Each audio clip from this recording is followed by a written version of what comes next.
Tabii ki her köyde olduğu üzere Kesme Köyü'nün de gelenek ve göreneklerine sahip çıkan bir sürü elçileri var. Onlar da şimdi çalar söyler abilerimiz de meydanda toplandık. Hem onların sazına söz olacağız. Onlar da sözlerin telleriyle gönüllerimizi hoş eylemeye çalışacaklar. Bir tanıyalım bakalım yanımızda kim varmış efendim.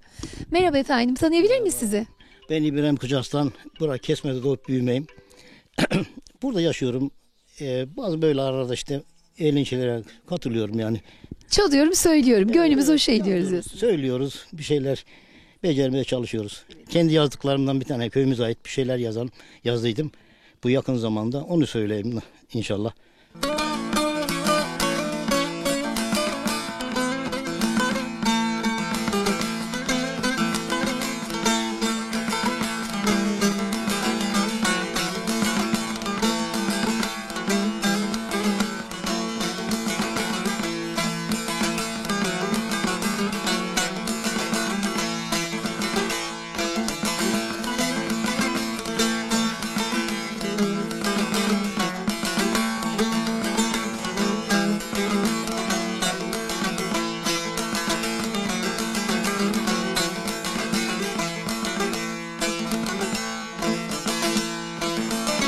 Kesme könlüm sürdüm ola karmanı.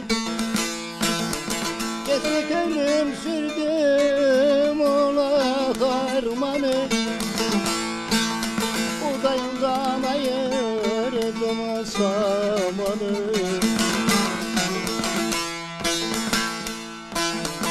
Ellerim artıyor benim karman zamanı. Özledim özledim onu özledim. Özledim özledim onu çok özledim.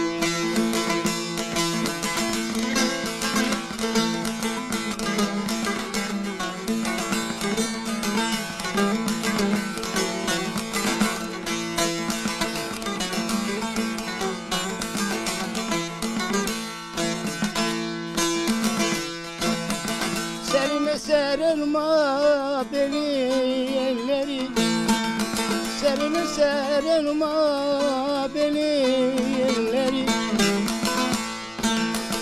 Açılır baharda gonca gülleri. Sanki ellerimde gibi elleri. Özledim özledim onu özledim. Özledim özledim onu çok özledim.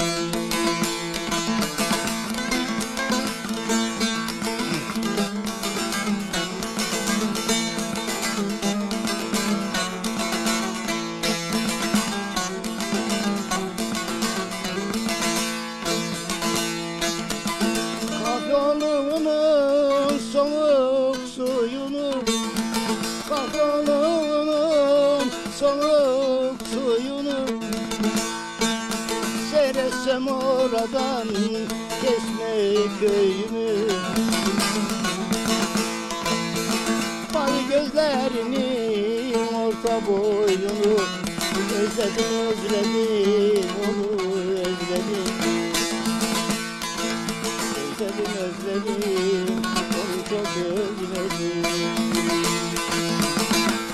Yeşil gözlerini orta boyunu özledim özledim onu özledim. Özledim özledim onu çok özledim.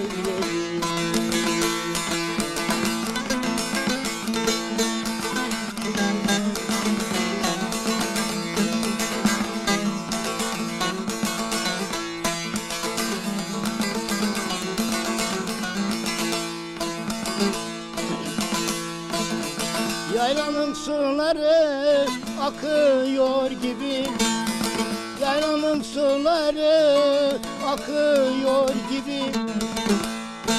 İbrahim'e mesaj atıyor gibi. Gülerek karşımda bakıyor gibi. Özledim özledim